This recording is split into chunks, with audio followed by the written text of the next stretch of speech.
How's it going, everybody?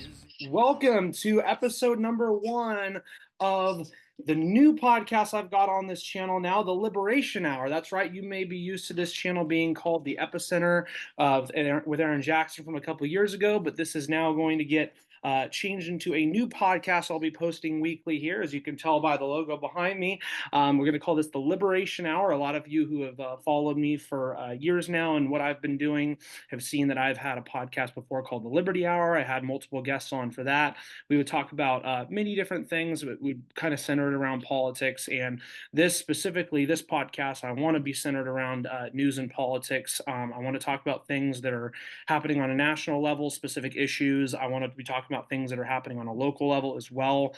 100%, of course, I'll be bringing my own personal viewpoint into it with these issues, and you will see that I will definitely have a certain take on a lot of these issues in a certain way. Again, though, I invite anybody with any viewpoint or political background, even if you don't have one, to check this out. I plan on posting this at least once a week, and it will be about an hour long. And then, hopefully somewhere down the road I can do some more of these. But hey, it'd be much appreciated if anybody's tuning in on from any of their devices. Feel free to hit the subscribe button. Check this out. Again, I'll be posting weekly shows on here. And if you ever have any recommendations of things you would like me to touch on or talk about, definitely feel free to comment or shoot me a direct message. If you have me on any social media, you can follow me on A2Jack on Instagram, and you can also hit me up on Twitter at A2J15.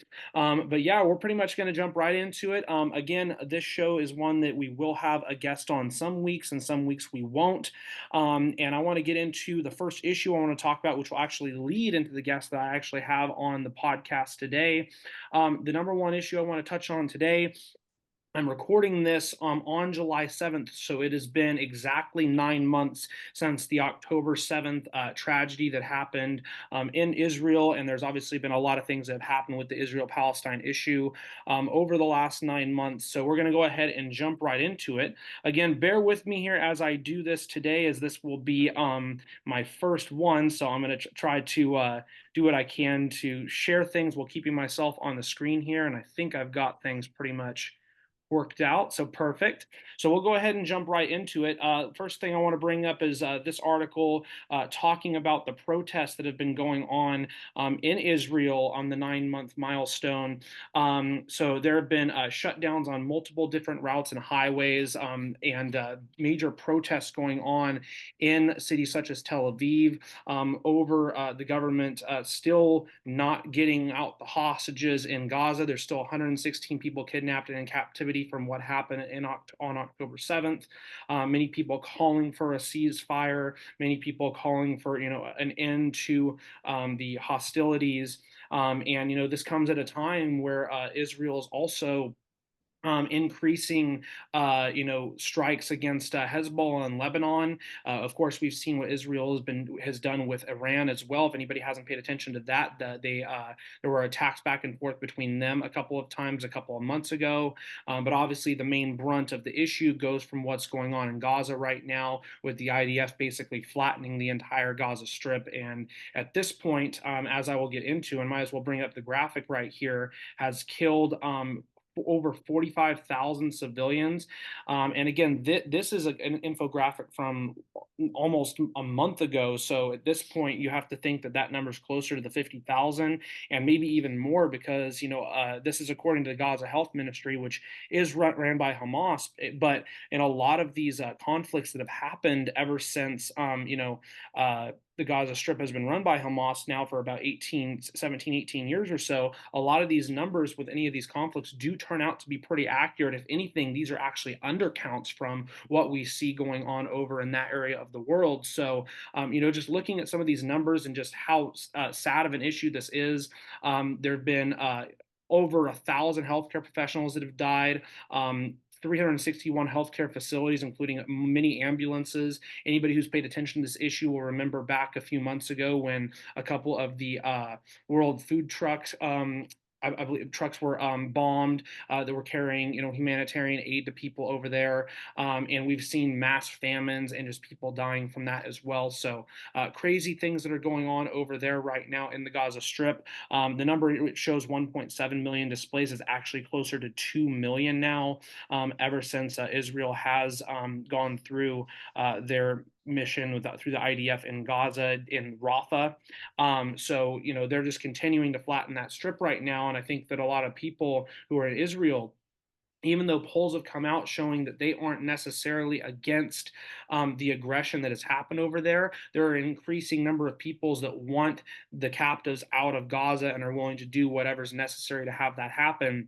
And so you have major protests going on against the Likud party over in Israel, and Benjamin Netanyahu, who is the prime minister, who is actually going to be coming over to speak to Congress here in America over the next couple of weeks. And they want new elections. That they say, hey, we see what Netanyahu's doing. He's only doing this war to really try to keep himself in power right now. And unfortunately, I think that's ringing true with a lot more people finally. And we'll see what ends up happening. Hopefully, we do get some elections, and hopefully we do see Netanyahu, go out of power. At the same time, the other options that are kind of behind him out there aren't exactly ones that would be against the aggression that has been going on and the killing of innocent people overseas. But it's at least good to see that there are some groups that are trying to, put pressure on the government to change its course of action. There's a couple other articles I wanted to bring up regarding this issue that we have seen recently. One of which is this article here by The Guardian that shows that the Hannibal Directive was used on October 7th. And this is from Haaretz, reported in The Guardian, but actually original reporting comes from Haaretz, which is an Israel outlet out of, I believe, Jerusalem. And it shows that the Hannibal Directive was used in at least 3 sites on that day. And essentially, the Hannibal Directive is they're just going to go out there and they're going to kill or try to do as much aggression as whatever to get Hamas, eliminate them, but that at the same time could end up affecting the civilians. So they were striking so many different targets and not knowing if it was a terrorist or a civilian, a Hamas person or an Israeli civilian. And so there were a lot of Israeli civilians that were killed, that are thought of to potentially be from the IDF end of itself and not from Hamas on that day. Of course, 1,200 people were killed on October 7th, and the 250 people that were abducted by Hamas to the Gaza Strip. So it's just interesting when we see this, because a lot of people have, just said, hey, the IDF and Israel doesn't really care about their own civilians, even though they claim to care about them. In reality, they probably killed some of their own civilians, and there's a good possibility of that. I think that we're going to see a lot more investigations in months and maybe even years to come, in what the true totality is of this situation coming from both sides. So I just think these are some very interesting things to look at, because a lot of the time, Israel is looked at as the victim, and while the Israeli civilians definitely are the victims, just as the Palestinian civilians are the victims, in reality, it is the Israeli government and the Israeli military that are the ones that have propagated a lot of this aggression, really ever since the founding of the state of Israel in 1947. And even prior to that as well, as immigration was, as more people immigrated over to that area of the world, and the Zionist movement grew. So again, just some things I found really interesting regarding this issue. But other things I wanted to bring up as well. I'm sure people know that there have been massive protests that have gone on at universities. They have happened at the White House a couple of months ago, and actually there was a major protest that happened in Philadelphia back on the 4th of July. And I think it's really interesting to bring all this up. Because this also, all these protests also come at a time where we've seen a lot more anti-BDS laws and anti-protest laws really out there in many different states. In fact, there were over 2,200 people that were arrested at college campuses for protesting over this issue. Many encampments that were swept, such as the ones at Columbia and NYU, that led to just major backlash from the police, and a lot of it can kind of be traced back to other other protest movements in time from back in the 60s with the civil rights movement, or even in the 1980s with apartheid South Africa, which is very related to this issue here. And it actually leads to the guest that I have on the show today. He's someone I've known for quite some time, and he was actually at a protest at UCLA, and it's my good friend Kendrick Haskins. So I want to bring you in, Kendrick. First off, how are you doing? And thank you for joining me on the show today. Hello. Yeah, I'm doing good. You said, how are you doing? I already forgot the other thing you asked. Oh, I was just gonna say thank you for being on the show today, Oh, and yeah, yeah. yeah, and obviously, you're down in Southern California, and I know that there have been there were massive protests that have really happened for months now at USC, UCLA, and other universities down there. Outside of just UCLA, just tell me, the overall vibe that you've gotten from just going around to different places or from friends down there in terms of protests and if they've increased and how just that movement has kind of grown really ever since October 7th. Yeah, I mean, I don't have the, strongest finger on the pulse of like the entire, like all of the stuff that's going on down here for all of that. Yeah, I've been to a handful of events and protests, mostly things that I've heard about via the Party for Socialism and Liberation. They've been involved with a lot of the stuff. It's not maybe not one of the main groups that is like organizing a lot of this stuff, but that's the group that I've done stuff with in the past. That's where I'm hearing a lot of it about from. Um, and yeah, there's definitely stuff going on. I have not been participating as much recently, but um, yeah, there's like I'm still getting seeing stuff on my social media feeds about um, events that are currently happening, whether that's PSL related stuff or they're kind of promoting other people's events that are happening in various parts of LA or near LA. So yeah, there's definitely still a lot of it happening. And you're probably seeing. I think for a while there, you were seeing a little more, at least from what I can tell. Um, for a little while in there, you were seeing a little more coverage of this kind of stuff because it was kind of, there was more of it happening. There were, again, you mentioned like a lot of these, like a lot of arrests happening at all of these encampments and whatnot. Um, I feel like you're seeing a little less of that now just because, like, I mean, it's kind of been like this again since October, right, of last year. Um, it's been going on for a while now. And so, like, I literally think it's just like, um, well, it's a combination of the U.S. media doesn't want to have to broadcast this stuff if they don't feel like they have to. I guess if they feel like they can kind of just ignore it, that's more advantageous to do so. And then this is kind of one of the questions you're going to ask later about like why certain things are or aren't covered. But it's also just like literally, I think a lot of people just getting like bored with it, which is like so crazy to think about. Like people getting bored about like a genocide that is being perpetrated with like our tax money and whatnot, right? 100%. Um, it's just an insane thing to think about. Yeah. Yeah, and as you brought up, there've been multiple, left wing, movements and parties, whether it be, Party for Socialism and Liberation, like you mentioned, RevComs, but obviously we've seen, a lot of these universities and a lot of protests in general are really set up and led by the Jewish Voice for Peace. Of course, Mm-hmm. the major thing that kind of gets propagated and people get condemned for when it comes to going to these protests or speaking up and saying certain phrases or chants is, oh, it's anti-Semitic, which oh, it's anti-Jewish or whatnot. But you have a lot of Jews saying, no, hey, that, or like Not in My Name is another, organization out Mm-hmm. there saying, hey, we're Jewish. We agree with what these people are saying. We don't want this to be in our name. We don't want to be, looked at as responsible for this. Right. And, so they're out there protesting as well because there's a major division between the Jewish community when it comes to Zionists and anti-Zionists. Mm-hmm. In fact, actually, ultra Orthodox Jews, especially those that live in Israel and places like Jerusalem, Haredi Jews, who dress as you would think, your typical, your Right. or Orthodox Jewish person would, are Mhm. very pro-Palestine and very against the Israeli government and the founding of the state of Israel in general. And that's something I don't think that gets talked about as much. And Mhm. as I'll get into, later on, there's a financial incentive to that as well. But I want to step back for a second because I know we were talking about the college protests and you went Mhm. to one, so I wanted to ask Mhm. you, you were at a pro-Palestine protest a couple months ago at UCLA. Mhm. Tell me a little bit just about how that went, how many people were there, some of the chants, and just the overall vibe of that protest.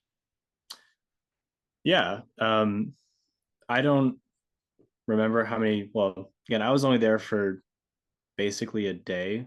I got there, it was May 1st, and I got, me and, at least 200 people, 200 other people. I don't, again, it might be even more than that, maybe more like 300 or 400 or something, but at least over 200 people, getting arrested and or detained. That happened like early on May 2nd.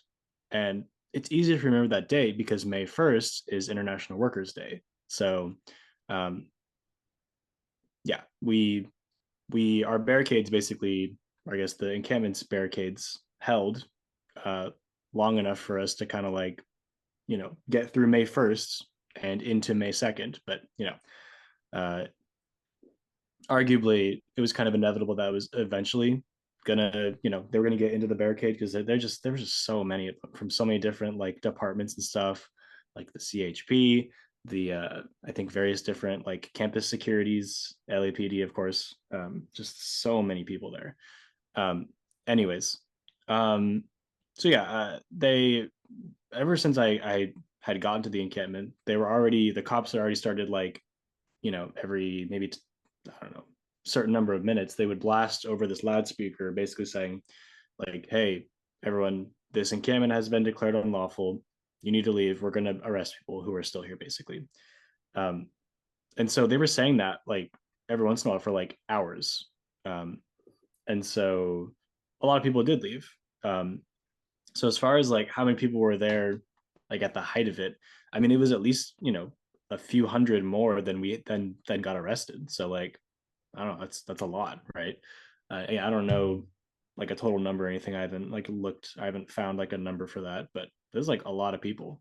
Um, let's see. So as far as the vibe, and again, I got there when the cops had already started to like be blasting this information that it was declared unlawful and they're going to arrest people. So just from what I could tell and what I was feeling, it was like, kind of tense, kind of nervous. I was nervous, right? Um, but from what I kind of saw and from what I heard from one of my friends who was there for a few days in a row prior to that, um, it was mostly like, very friendly, very comradely, very supportive of everyone, and for the most part, pretty chill. Um, until it kind of started to ramp up in the last day or so. And actually, the day before that, there was counter protesters, but I know you'll ask about that later, so we can talk more about that later. Yeah. Um, as far as chants, the ones that kind of came to my mind initially, there was one about like student intifadas, and intifada is like it's a it's a kind of like uprising, and in this context with like the student intifada, it's like uprisings in support of freeing Palestine or a free Palestine, right? um I remember when the cops were actually there and they were in the process of getting through the barricade, there were chants led as we were like trying to hold on to the barricades and each other about, directed at the cops saying like, why are you here arresting students instead of like doing anything helpful or useful? Not that cops really do anything helpful or useful most of the time, but um, this is this is like what our another thing that our tax dollars are going to. Not only is it like, are we funding this genocide in Gaza, but we're funding all of these like fully armored people to come in here and stop students from just like trying to, well, yeah, I mean, there was a political goal there. It was to, to get UCLA to divest away from companies that are profiting off of war, particularly the war, or not the war. It's not a war. It's not a war in Gaza. It's a genocide, right? This is like, it's not. a both sides thing, right? It's you have, Israel, which is backed by the strongest military in the world, the United States, and like a population where I don't remember what percentage of it, but like a very high percentage of the population of Gaza is like children basically, or like very close to like 18 or something. Like this is not, man. That's why it's not a war. It's genocide, right? It's slaughter, and it's happening via our tax dollars, right? Um, so that was that other chant, and then yeah, the other main chant was like kind of about some of the main demands, which are um, exposing basically where these profits are going to, and then after exposing it, like divesting away from things that are profiting from war, particularly um, with this genocide happening in Gaza. Those are kind of the general topics that I kind of first came to my mind about the chants that were being led during that time. Yeah, from what I've seen, the average age of somebody living in the Gaza Strip is either 17 or 18 years old. One of the things you hear from a lot of people is, "Oh, well, why did they vote for these people to come in? Why did they vote for Hamas to come in? It's their fault or whatever." When in reality, a high majority of the people that are living there weren't even alive when that election happened back in 2006 or 2007. Um, and so that's interesting. You also mentioned, Intifada being a big chant, and that's something I think that a Yeah, lot of that protesters get a lot of crap for saying that because they say, oh, that's a violent revolution, but I don't know off the top of my head if it's at like the Auschwitz Memorial or what memorial it's at, but I know that the Warsaw Ghetto Uprising has been coined in other languages and I think even at a museum as the Warsaw Intifada. So Intifada is, a definition of uprising and rebellion that goes back 50, 60, 100 years. yeah, And nobody talks about that. In fact, if you actually go look up the definition of intifada on Google, they mention it only in reference to the West Bank and Gaza mm, Israel conflict, and they don't mention it in the sense of anything else out there. So yeah, I think, once again, there's an incentivization to try to coin that term in certain terms as violent to try to delegitimize what people are saying when it comes to these protests and movements, 100% for sure. right. Um, and then you also mentioned, early when you were talking about the last thing that there were counter protesters the day or two Mm, before. You mentioned being there on May 2nd. I remember staying up pretty late on, I want to say it was April 30th, mm, when the first main big clashes happened, mm, and we saw counter protesters on the Zionist side that were shooting fireworks into the encampment, or that were throwing rocks, or were committing acts of violence and trying to yeah, tear down parts of that encampment late at night. And at that time, there weren't any cops there, and it took hours upon hours until yeah, early hours of the morning to get cops there to do anything about it. mm, And then the next day, a lot of those pro-Palestine protesters, I think, met with the vice president or vice chancellor of the school and had a long conversation, long chat with them, and he kind of gave the answers that would try to just suffice, when in reality people saw right through it and it wasn't working. mm, But at the end of the day, you knew, hey, we're not changing our budget, or the UC budget when everything's all said and done. And so it kind of led to where you were at, which was on the second. And you told me, of course, about the police presence there and the people getting arrested there. mm. But I wanted to ask you, speaking about counter protesters, whether it was, on either side, did you ever at any point see any acts of violence or hear any threatening language? And if so, did it come from counter protesters? And what kind of things were said and done, if so? Yeah, by the time I got there, there were still counter protesters there, but they were not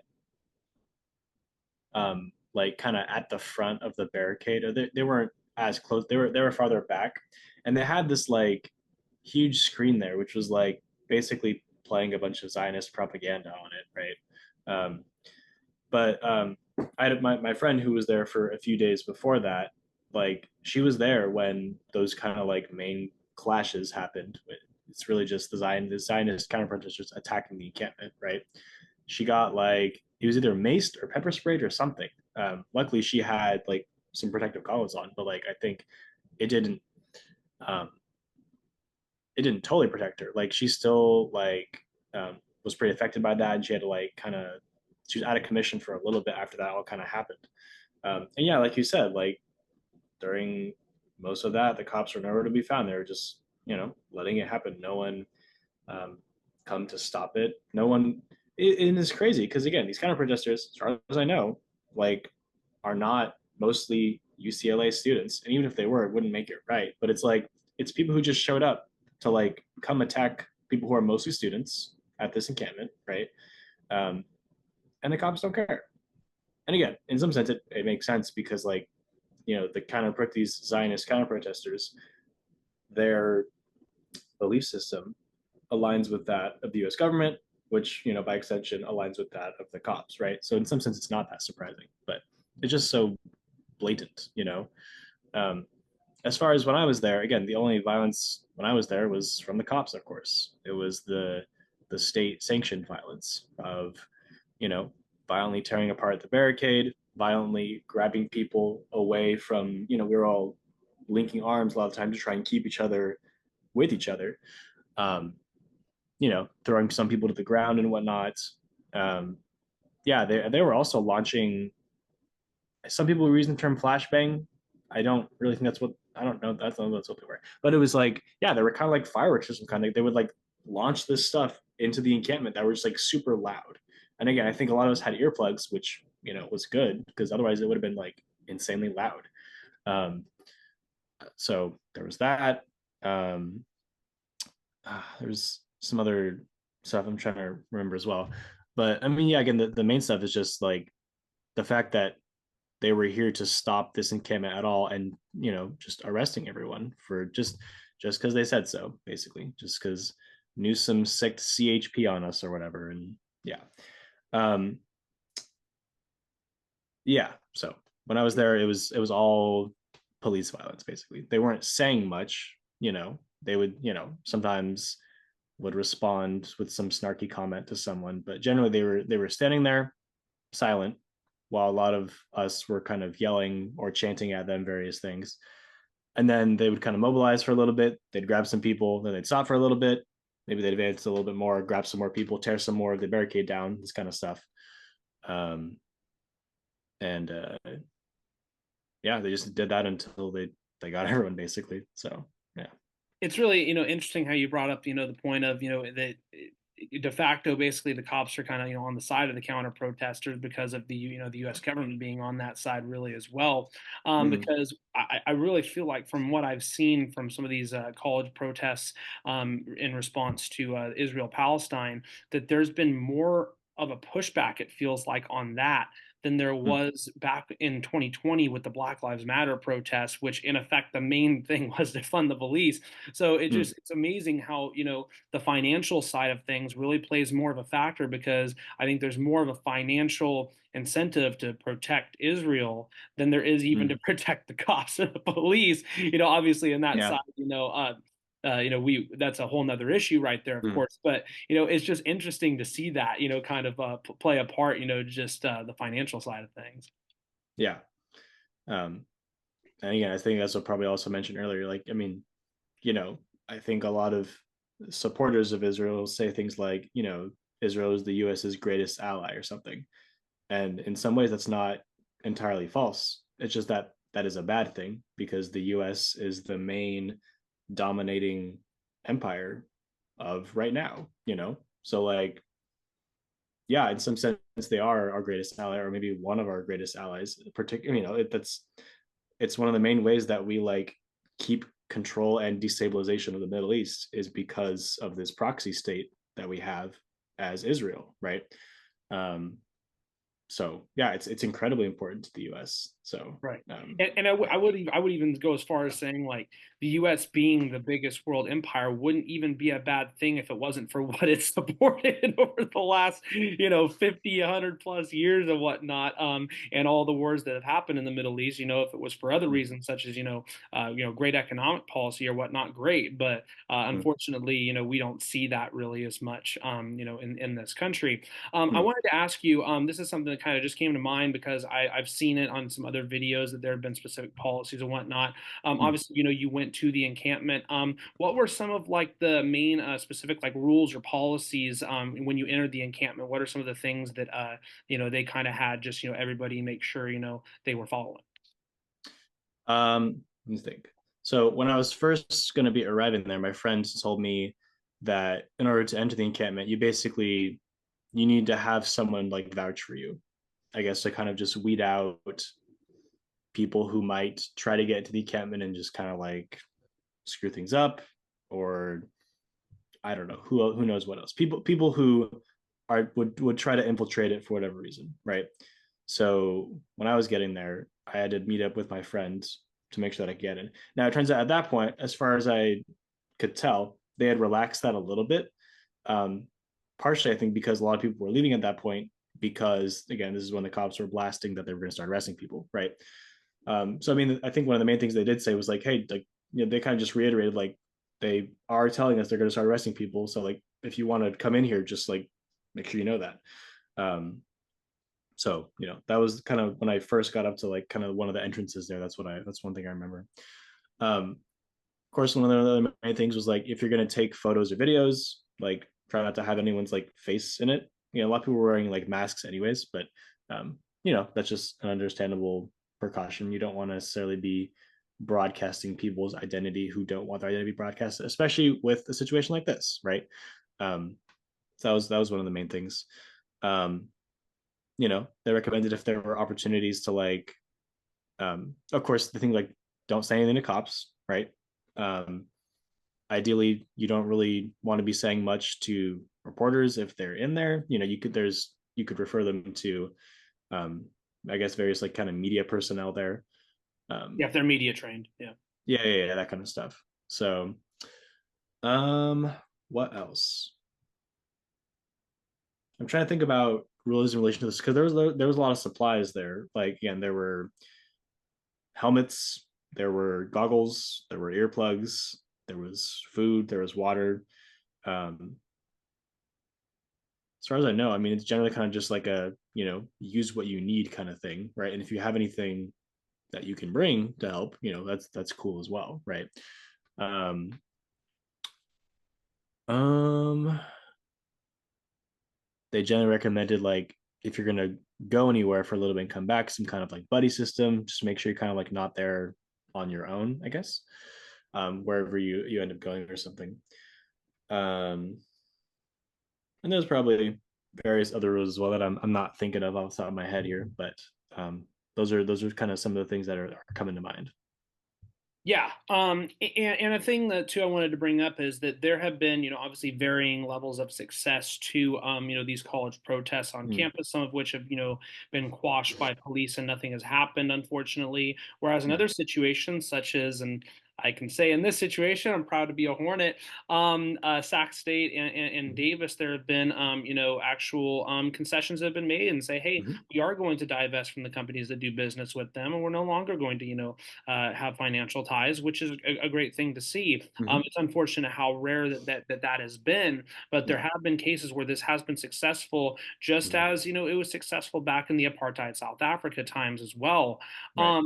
I wanted to bring up, we kind of already talked about the financial side of things as well, Mhm. but that financial side of things regarding the protests has always been a thing. It feels like this one is an issue where for some reason things seem to be a little bit more different, and we see a lot more laws that go against protesting, which really do fall on unconstitutional lines.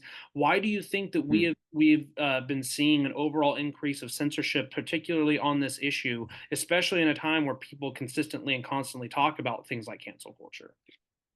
Mm. Um, yeah, and I think I kind of mentioned this earlier briefly, and you're basically mentioning it now. But I mean, the existence of the state of Israel is incredibly important, um, just like geopolitically, economically, right? All this kind of stuff to the United States. It's you hear sometimes people will say certain other proxy states are like, oh, this is like the Israel of Latin America. Or I think actually, I'm trying to remember, I think for a while, some people called Colombia like effectively, because it had been run by, you know, right wing US supported regimes for quite a long time until the current president, who is not that. He's more anti-US, he's more left-leaning. But I'd heard some people for a while say like, oh, Colombia in a lot of ways is like the Israel of South America or something. Um, so like in some ways, like yeah, Israel is like kind of like I guess like a blueprint for like a perfect, super useful proxy state for just like messing everything up in that region that well messing it up for the people who are actually there, but like it's benefiting the US and the West generally, and again the US empire, right? um so yeah, and I know you I don't think you mentioned a specific thing, but like uh I'd heard some kind of thing where they're either trying to make this happen or they have made it happen, where it's like basically criticizing the existence of Israel or just saying that Israel shouldn't exist, like can legally fall under the definition of anti-Semitism now or something, right? Which is insane because yeah, it is not anti-Semitism; it's anti-Zionism, which of course a lot of people try to conflate those and do the same thing. It's like, oh, you don't think Jewish people should have like a state of their own? It's like it's not even necessarily what I'm saying. I'm just saying that this current state of Israel is is a genocidal settler colonial state, just like the U.S. is, right? Like they were founded in a lot of the same ways, where they didn't just come in and get empty land. It wasn't empty. There's people there, so you either have to kill or displace those people to get the land, right? So the very foundations of any settler colony, whether that's the U.S. or Israel or Australia or Canada or whatever else, right? They're all basically the same in that aspect. They're from their very foundations are genocidal settler colonial countries, right? Um, and again, Israel is another one of those that is, you know, basically it's a proxy of the U.S., right? Now, what would be anti-Semitism if some people say that Israel is controlling the U.S., which is stupid. Obviously, it's not, right? But you know, some people who see what's happening and they see that the U.S. just has undying support of Israel. Some people who actually are anti-Semitic will say things like, "Oh, so this is proof that like the U.S. will just do whatever Israel wants. We'll just keep giving it infinite money, right?" And it's true that the U.S. is giving infinite money, but again, it's not because Israel controls the U.S. It's the other way around, right? As you obviously know this. Um, so again, as far as I guess the censorship, or even just like I guess the lack of covering it as much as it should be, again, it's just you think about any government, like it's in any government's vested interest to not promote news that makes it or its allies or its proxies look bad, right? Unless again, like it gets to a certain point where you kind of like have to cover it maybe to an extent. Um, but even if you try to like cover it in the most favorable way to Israel, you can only spin it so much, especially in this day and age where like we have the internet, we can see what's happening, right? Um, so again, if you're someone who only gets their news from CNN or Fox, it's basically a lot easier to fool you into what's happening, right? Um, not that there, of course, isn't tons of wrong disinformation on the internet as well, but again, like you can see what's happening. You can see like the physical destruction of Gaza, right? You can see how impoverished and how just like how many, yeah, thousands, tens, hundreds of thousands, I guess tens of thousands that currently that are being killed since October or whatever. Um, and so even though or that said, I guess it's still obviously advantageous for any kind of government to try and not promote news that makes it or its allies or proxies look bad, right? I guess as far as why maybe it's more so with Israel than others, maybe it's just because Israel is basically strategically and economically more important than pretty much any other proxy, which that's probably what I would argue. Um, yeah, so that's what I get Yeah, on that. and you kind of mentioned the reporting side of things. You see a lot of bias in media in Mm-hmm. regards to just headlines in and of itself. Because the thing is, Yeah. there's a lot of stories out there that will go into detail about actually, what's going on, and Mm.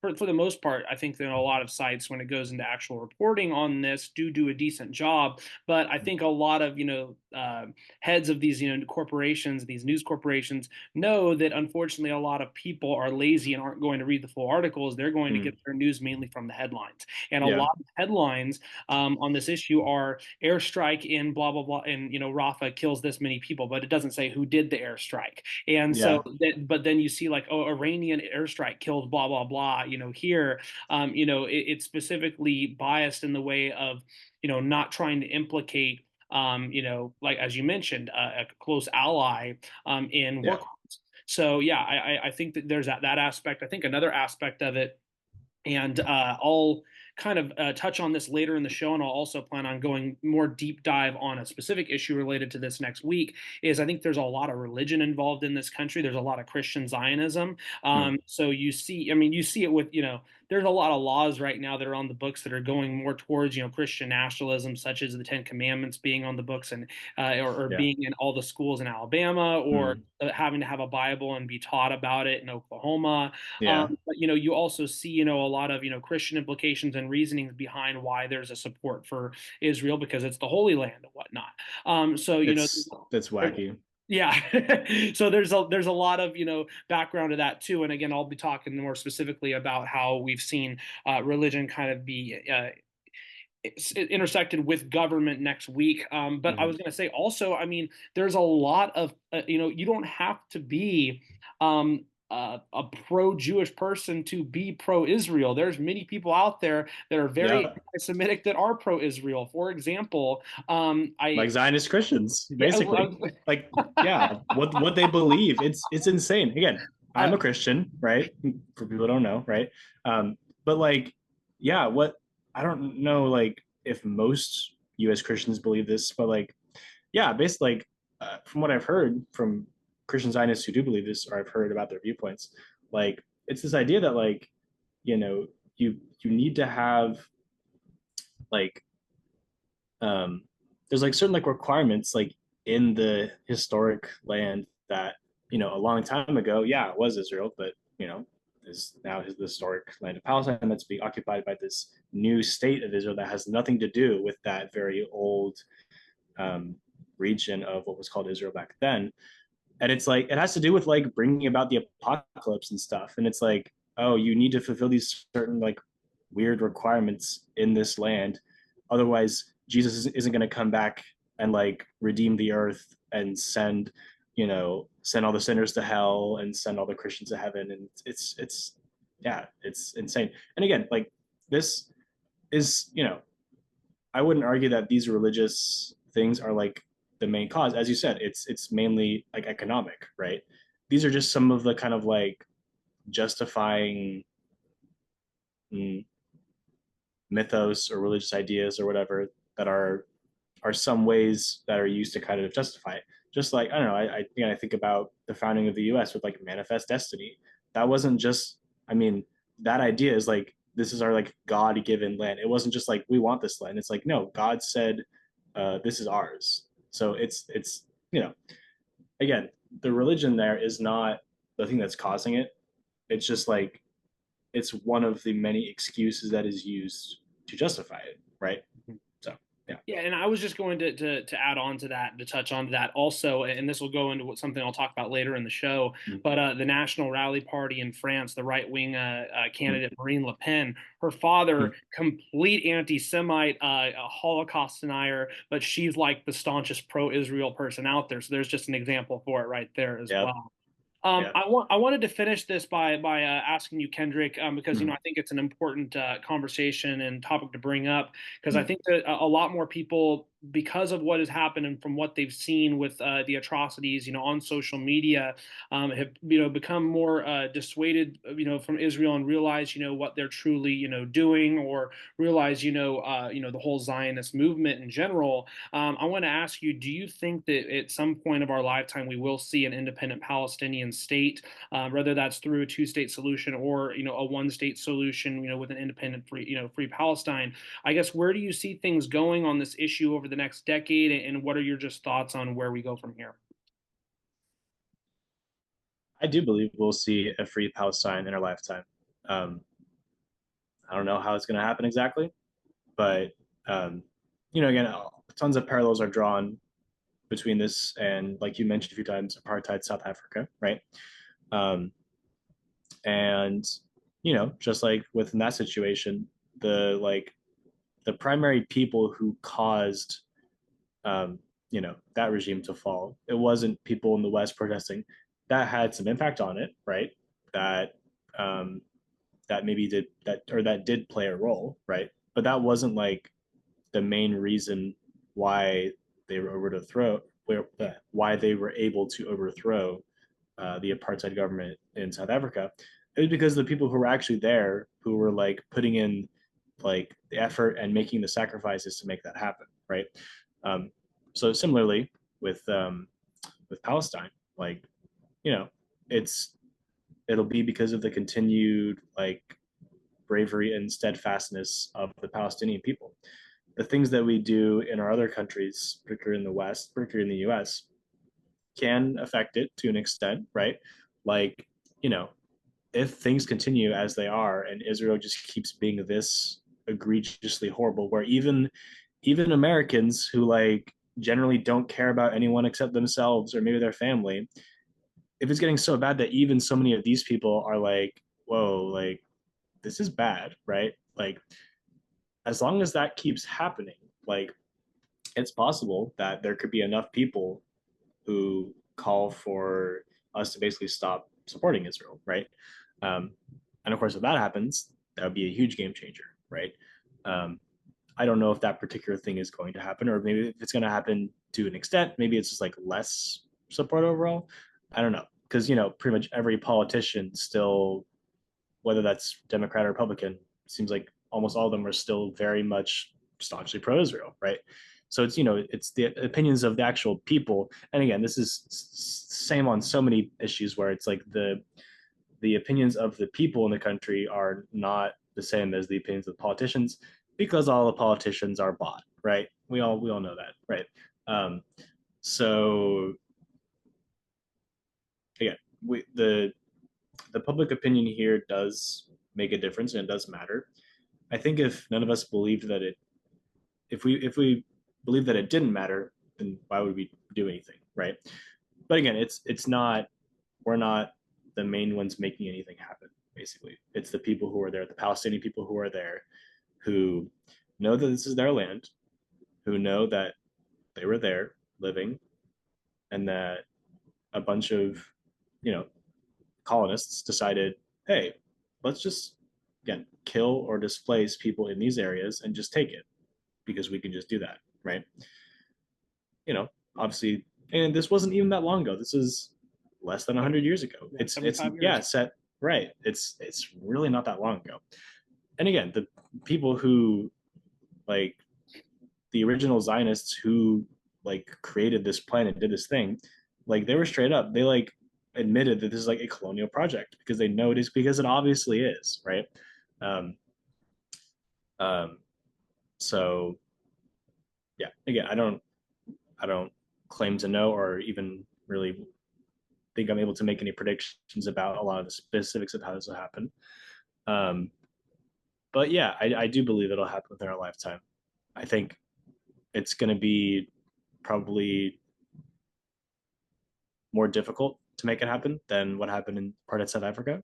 I think again because in a lot of ways Israel is so entrenched in like American culture as again like our biggest ally. Um, and again, there are also again a lot of like religious justifications, right? These different kinds of things, but um, I do believe it'll happen. I want to hope that it'll happen, right? Um, I know that it'll happen eventually. I guess the question is whether it'll happen in our lifetime, right? And I do still think that'll happen.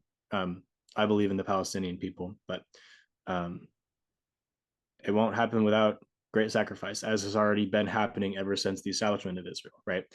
Um, uh, yeah, so that's what I got to say about that.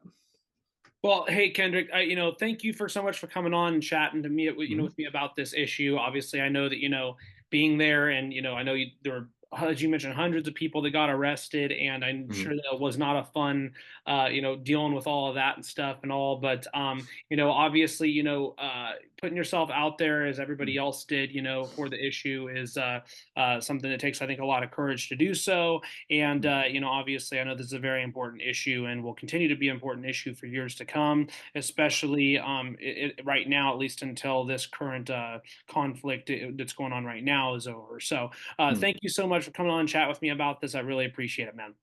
Thanks so much for having me. Of course, man. All right. Hey, take care. You too. Peace.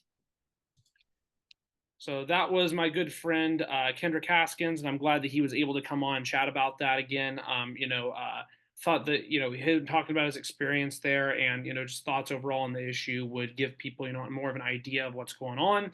And again, if you ever want me to go more into detail on that specific issue and talk about the history, I have a whole document that basically have the whole history written down all the way up to the 1940s based off of my own research. If you ever want me to talk about anything related to APAC, which is the American Israel Political Action Committee, and their funding towards specific candidates or people, congressmen, congresswomen, races such as the Jamal Bowman race in New York this year, I'd be more than happy to go through that on a future show. But again, we touched a lot on that issue, so I want to move on because there's still a couple more things I want to touch on that I think are important. Firstly, I want to talk about what's going on right now in California because I want to talk about something that's local. So I'm going to talk a little bit about PG&E and what's been going on with them. So PG&E, they've cut power to over 7,000 people in Nevada and Calaveras counties. And basically it affects people in Alta Sierra, which is south of Grass Valley, affects people in Calaveras County around Angels Camp. So you could see right here on the map where the outages on Angels Camp. There's also the outages, of course, as they mentioned, in Nevada County. I had a couple things written down as well. There's been outages even last week where a couple thousand people lost their power. It was in Napa County, Solano County, and Lake counties, over 2,000 people without power. And, this comes at a time where there's massive heat waves and there's wildfires going on across the state. If anybody lives in California, you'll know right now it's 105, 110 degrees on a daily basis, and it's going to stay over 100 degrees for at least the next week. Unbearable temperatures, and those people without power don't get to even have their ACs, and there have been heat-related deaths, plenty of them in recent years. I think it's just an indication to show, really how worthless PG&E really is.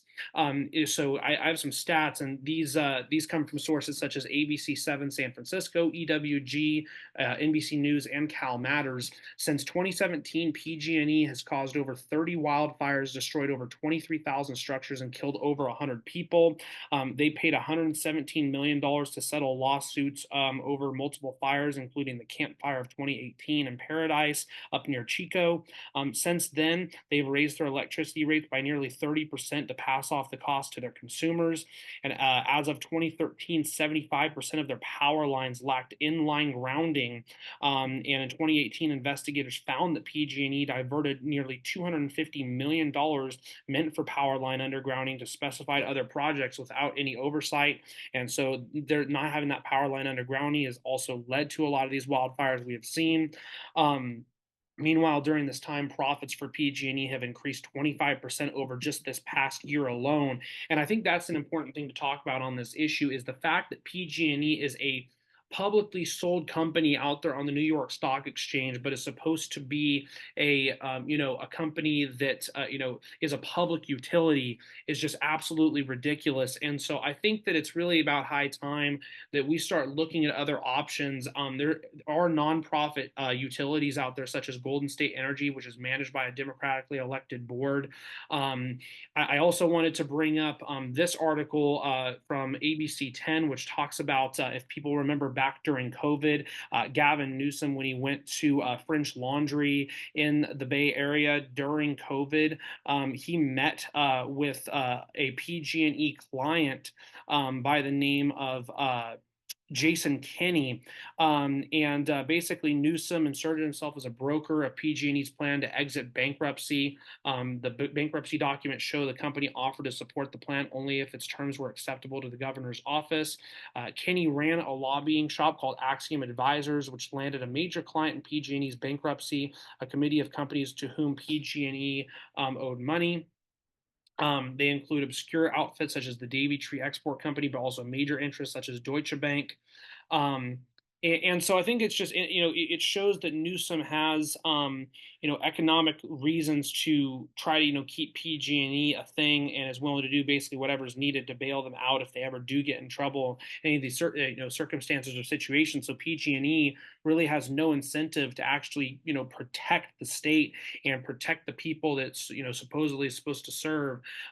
So, I just think that I wanted to bring this up because I think a lot of people know that, there's an issue in the state regarding, PG&E, but I don't think people really know the true nature of the whole situation. So I wanted to bring that up.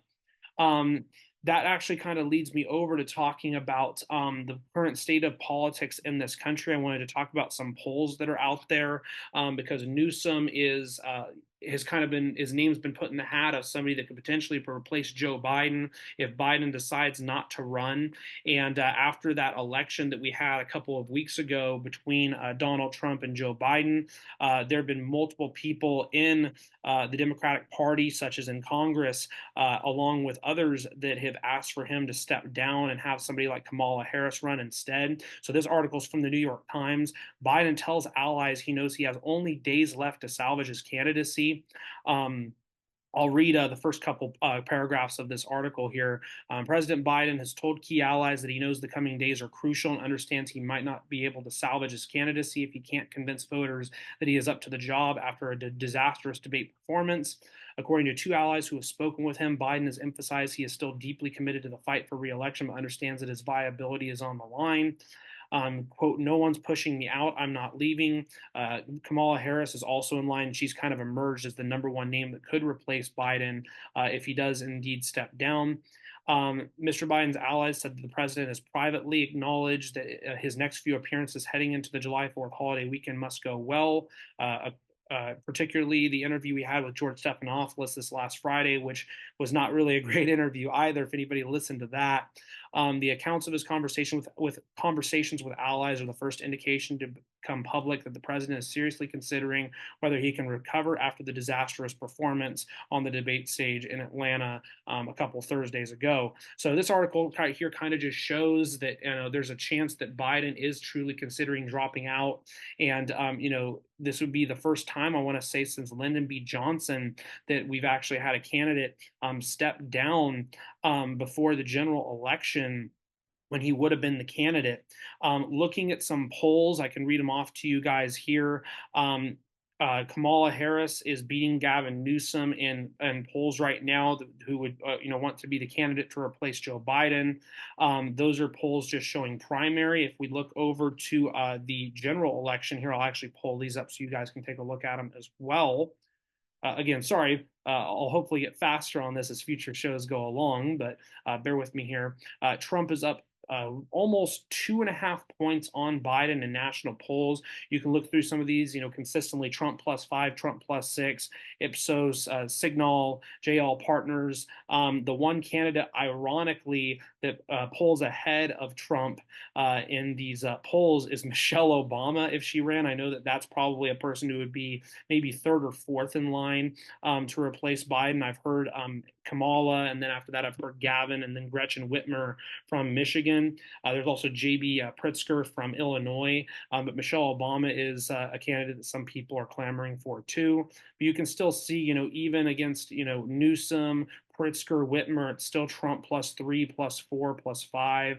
There are some that are +1 where it's a lot closer, but it really, you don't see a lot of change depending on who's going to run for the Democrats. And I think that and that kind of gets into another thing I wanted to talk about, just the way the world has been going recently. I think that people really are caring more about populist candidates, even though Trump is a fake populist. I think there's a lot of people that are dissuaded and see him still as a populist and are more, more happy to go with him than they are with Joe Biden, a guy that they see as an establishment candidate, or Kamala Harris as an establishment candidate who's been in politics for a very long time, even though, of course, we had Trump already for 4 years in office. But we're seeing that when it comes to other countries as well. I kind of mentioned while I was on with Kendrick, the French election right now. There's runoff results from the French election. And ironically, Macron, even though he was the one that called for the election, he actually has lost plenty of seats in Parliament. The New Popular Front, which is the far left party, is actually projected to win between 172 and 192 seats. Macron's centrist ensemble alliance is only going to win 150 to 170. And then the National Rally Party, as I mentioned earlier, the far right party projected to win between 132 to 152 seats. So there will be no national majority in France. So it's going to be really interesting to see how that parliament kind of works over these next couple of years. We also saw the Conservatives in the United Kingdom take their biggest loss in 14 years as the Labour Party won over there. Even though, honestly, the Labour candidate over in the UK isn't exactly far left either. I think people were just ready for a change over there. But you also are seeing far right parties such as the Reform Party starting to pick up some steam and momentum. So I think, unless we see true populist changes on the left over the next, few years, you're going to start seeing more countries that are probably going to be going much more further right and nationalistic than are going to be, left-leaning populists, if they keep running these centrist candidates. And I think that you're going to see a good example of that here in this country, especially if Donald Trump ends up being the president-elect come November. But with all of that being said, that pretty much is going to take care of the first show. Again, I appreciate everybody for tuning in to the Liberation Hour. Again, we're going to be doing one of these every week, and we'll be talking about a specific issue along with some other issues as well, kind of like I did today. Again, there will be some shows where I will have a guest on and have a good conversation like I did today with Kendrick. There will be days where it will just be me here talking about, all these different issues here in the studio. But yeah, I appreciate everybody for tuning in and supporting. Again, make sure you hit subscribe and hit that bell for notifications. I will be having a lot more of these as time goes along. So thanks to everybody for tuning in. Until next time, take care. Peace out.